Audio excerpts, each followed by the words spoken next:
अस्सलाम वालेकुम दोस्तों, मैं औरंगज़ेब बेग और आज हमारे साथ मौजूद हैं हाजी शबीर इकबाल साहब। पाकिस्तानी बिजनेसमैन हैं, ऑस्ट्रेलिया में सिडनी में ये अपनी फैमिली के साथ मुकीम है और बहुत अच्छा और बहुत बड़ा इनका अपना कारोबार है स्टूडेंट कंसल्टेंसी का। तो इनसे हम कोशिश करते हैं कि छोटी सी वीडियो में ज़्यादा से ज़्यादा बातें मौजूदा इस वक्त ऑस्ट्रेलिया के हवाले से, स्टूडेंट वीज़े के हवाले से, जॉब के हवाले से छोटी छोटी चीज़ें डिस्कस करते हैं। हाई साहब, कितना अरसा माशाल्लाह हो गया ऑस्ट्रेलिया में आपको? मुझे 30 साल हो गए। माशाल्लाह 30 साल। तो डायरेक्ट पाकिस्तान से गए थे या कहीं और से आए थे आप? पाकिस्तान से साउथ अफ्रीका, साउथ अफ्रीका से ऑस्ट्रेलिया। अच्छा, बिजनेस स्टूडेंट कंसल्टेंसी का स्टार्ट करने से पहले भी आपने कोई और कुछ काम शाम किए? देखो, जब शुरू में जाते हैं ना, बल्कि मैं कहूँगा कि 99% जो लोग जाते हैं ना, उनको टैक्सी और सिक्योरिटी करनी पड़ती है शुरू में। बिल्कुल और ठीक वो है। हमने भी की है, सिक्योरिटी का भी किया है और टैक्सी भी चलाई है। उस टैक्सी के बाद फिर 2008 से हमने ये काम शुरू किया।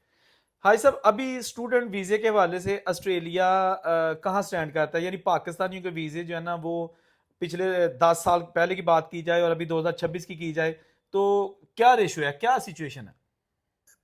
बिग डिफरेंस है।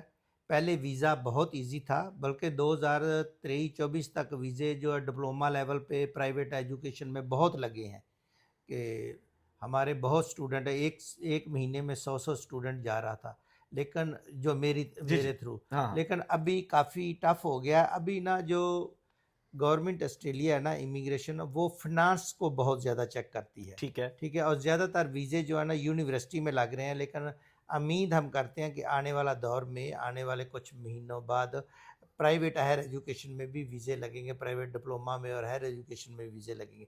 लेकिन अभी फ़िलहाल यूनिवर्सिटियों में वीज़े लग रहे हैं। अगर किसी के फिनांस अच्छे हैं ना, तो वीज़ा लग जाता है। एजुकेशन में अच्छे मार्क्स हैं, मिनिमम मैं कहूँगा कि 70% होने चाहिए, बल्कि 70% प्लस हो ना, और आर्ट्स में अच्छे बैंड हों, फिनांस अच्छे हैं, तो वीज़ा लग जाता है। वीज़े का कोई प्रॉब्लम नहीं है। मुंडा टुर गया आस्ट्रेलिया ते उत्थे काम भी करना है। काम की सिचुएशन, काम दा उसको लभ जांदा आसानी ना कि नहीं? ऑस्ट्रेलिया के अंदर काम की कोई कमी नहीं है। वाह। काम करने वाले के लिए बहुत काम है।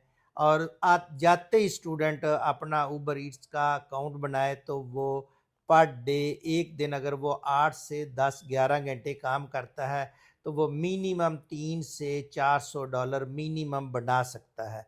लेकिन वो काम करने से, एफर्ट करने से, ये नहीं है कि ड्रम लस्सी दा पी के और सुता रहे तो कहे कि मैं पैसे बन जाएंगे। इस तरह नहीं, अगर वो स्ट्रगल करता है तो इंशाल्लाह उसके पैसे अच्छे बन जाते हफ्ते हैं। के इतने बता रहे आप?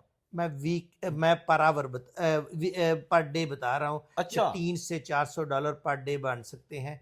जो ऊबर चलाते हैं, टैक्सी चलाते हैं या सिक्योरिटी का काम करते हैं। उसके अलावा ये ट्रैफिक कंट्रोल का काम के लिए बहुत जॉबें हैं। जॉबें बहुत ज़्यादा हैं, जॉबों की कोई कमी नहीं है काम करने वाले के लिए। हाँ साहब, रेस्टोरेंट की जॉब जो है ना, एक ऐसी जॉब होती है कि जहाँ पे आपको क्योंकि मैंने खुद ऑस्ट्रेलिया में रेस्टोरेंट की जॉब की है, वहाँ पे एक तो आप स्किल सीख सकते हैं, दूसरा आपको खाना वहाँ पे फ्री मिलता है, ये भी एक बड़ी अच्छी चीज़ होती है, जी। घर भी आप लेके जा सकते हैं। क्या हमारे नौजवान रेस्टोरेंट्स में भी जॉब करते हैं? रेस्टोरेंट में करते हैं, लेकिन हमारे जो पाकिस्तानी ना बहुत कम रेस्टोरेंट पे काम करते हैं। ज़्यादातर ऊबर, टैक्सी, सिक्योरिटी और ट्रैफिक कंट्रोल का काम करते हैं। रेस्टोरेंट पे बहुत कम करते हैं। रेस्टोरेंट जो है या कॉफ़ी शॉपों पे ज़्यादातर ना नेपलीज लड़कियां और लड़के करते हैं। लेकिन अगर पाकिस्तानी करना चाहे तो इजीली जॉब मिल जाती है, जॉब का कोई कमी नहीं है। पाकिस्तानी वहाँ पे बहुत अच्छे रेस्टोरेंट हैं और बड़े टेस्टी हैं और हर जगह पे हैं। एक से एक बढ़कर रेस्टोरेंट है और पाकिस्तानी रेस्टोरेंट, पाकिस्तानी खानों को बड़ा लाइक किया जाता है। हाँ साहब, पाकिस्तानी कम्युनिटी चले, मेरा भी काफ़ी इंटरेक्ट है उनके साथ।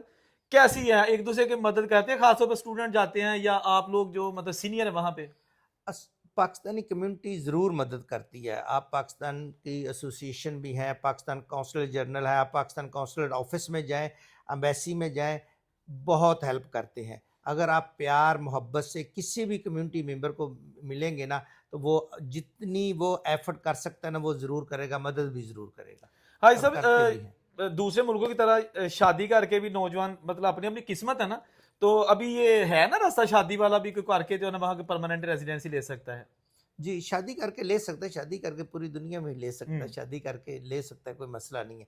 और शादी से शादी भी करके। ज़्यादा हाँ। पढ़कर जो बच्चे वहाँ पे ट्रेड करते हैं ना, सबसे इजी पीआर जो है ना ट्रेड में है। वाह। जैसे खास करके जो बिल्डिंग से रिलेटेड जितने भी कोर्स है ना, उसमें अगर बच्चा करता है और प्रॉपर करता है, प्रॉपर काम सीखता है, जिसको काम आता है ना कोई भी ट्रेडी का, वाह। मैं गारंटी से कहता हूँ उसकी पीआर हो जाती है, उसका स्पॉन्सर भी फ्री में मिल जाता है जिसको काम आता है। अगर किसी को काम नहीं आता तो 10 प्रॉब्लम है। इसलिए मैं सब स्टूडेंटों को ये रिक्वेस्ट करूँगा, वो कोई भी ट्रेड करते हैं ना तो उसको काम को सीखें। ऑटोमोटिव करते हैं, बिल्डिंग का कोई भी करते हैं, फ्लोर एंड टाइल करते हैं, ब्रिकलेयर का करते हैं, कारपेंटरी का काम सीखें। जिसको काम आता है ना उसको बहुत सारे लोग स्पॉन्सर करने के लिए तैयार हैं। वैसे बिल्डिंग से और हेल्थ से रिलेटेड कोई भी आप कोर्स करते हैं तो वैसे ही आपके पॉइंट बन जाते हैं, पॉइंट सिस्टम में आप आ जाते हैं। 65-70 पे वैसे ही पीआर आ रही है। हाँ जी साहब, थोड़ा सा ये भी बता दीजिएगा कि अक्सर पिछले कुछ सालों से ये किया है कि जी रिमोट एरिया में जाएं जो स्टूडेंट्स हैं पीआर के लिए स्टडी मुकम्मल करने के बाद शहर से बाहर निकलें, वो थोड़ा सा बता दें कि उसका क्या मतलब है क्राइटेरिया है। असल में अगर आप रीजनल एरिया में जाते हैं, रीजनल एरिया में 2 इयर्स की स्टडी करते हैं ना तो आपको 5 पॉइंट एक्स्ट्रा मिलते हैं। और रीजनल एरिया में रहने से उनको ज़्यादा पहले तरजीह दी जाती है कि आप उनको पहले पीआर मिले। उनके चांस ज़्यादा है सिटी के बजाय, सिडनी और मेलबर्न से ज़्यादा चांस होते हैं जो रीजनल एरिया में पढ़ते हैं, छोटे शहर जो है। छोटे शहरों में। अच्छा, ठीक है। अच्छा, थोड़ा सा ज़्यादा लंबी दोस्त हम बात नहीं करेंगे, इसलिए मैं छोटे-छोटे क्वेश्चन कर रहा हूँ और हाजी साहब माशाल्लाह जल्दी-जल्दी उनके जो है ना वो कंसाइज़, वैसे तो एक-एक सवाल पे बड़े-बड़े लंबी बात हो सकती है। हाजी साहब मुझे ये बता दीजिएगा कि ये जो स्टडी वीज़ा है आने वाले दिनों में कुछ चांसेस हैं वहाँ पे हुकूमती लेवल पे कि जिस तरह नेपाल का थोड़ा सस्ता है, सस्ता नहीं है, ईज़ी है, तो पाकिस्तान भी उस लेवल पे आ जाए? पाकिस्तान ज़रूर आ सकता है, इसमें कोई शक नहीं है। अगर पाकिस्तानी स्टूडेंट वहाँ पे जाकर रिफ्यूजी नहीं डालते, हुँ। प्रॉपर पढ़ते हैं, जब प्रॉपर पढ़ेंगे तो पाकिस्तान ज़रूर आ सकता है। लेवल 2 में भी आ सकता है, लेवल 1 में भी आ सकता है। वो बच्चे, मैं पाकिस्तानी बच्चों को यही कहूँगा कि कोई 2 नंबर डॉक्यूमेंट्स लगा कर ना जाएँ, कोई 2 नंबर ऐसा एक्सपीरियंस ना लगाएँ, गवर्नमेंट को पता चल जाता है। आप जेन्युइन डॉक्यूमेंट्स पे जिसने माइंड सेटअप किया हुआ मैंने ऑस्ट्रेलिया जाना है, वो मेहनत करे।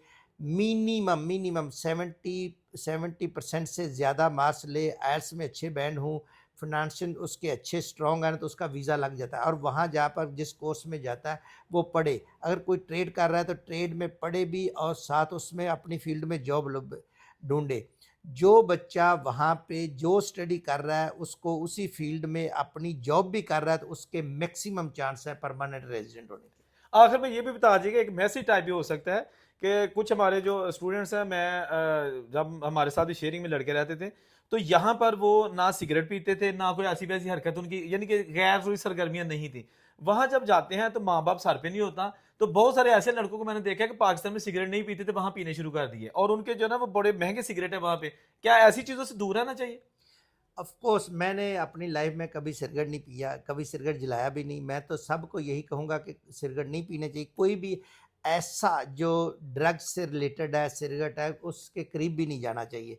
क्योंकि हमें ये सोचना चाहिए काम करते हुए, पढ़ते हुए कि हमारे पीछे पेरेंट्स हैं, बहन भाई हैं, हमने उनकी भी हेल्प करनी होती है, वहाँ भी अपना भी सेटअप करना होता है, अपनी पीआर भी लेनी है। तो जो बच्चे गलत सोसाइटी में पड़ गए हैं ना तो वो बच्चे ऐसा करते हैं, बाकी मोस्टली बच्चे ऐसा नहीं करते। इसलिए जो बच्चे वहाँ जाते हैं ना वो ऐसे बच्चों से थोड़ा सा दूर रहें कि जो ड्रग्स लेते हैं, सिगरेट पीते हैं, शराब पीते हैं, उनसे दूर रहें तो ज़्यादा बेहतर है। मेरी तो यही रिक्वेस्ट है सबके आगे।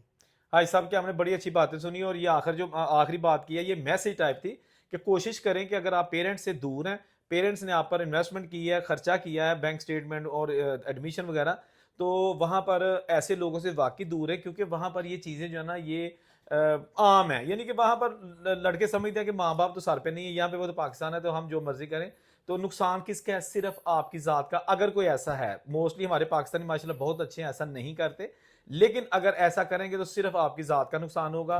हाजी साहब के टाइम का बहुत शुक्रिया, जहाँ रहें आप खुश रहें। औरंगजेब को इजाज़त दीजिए, अल्लाह हाफिज़।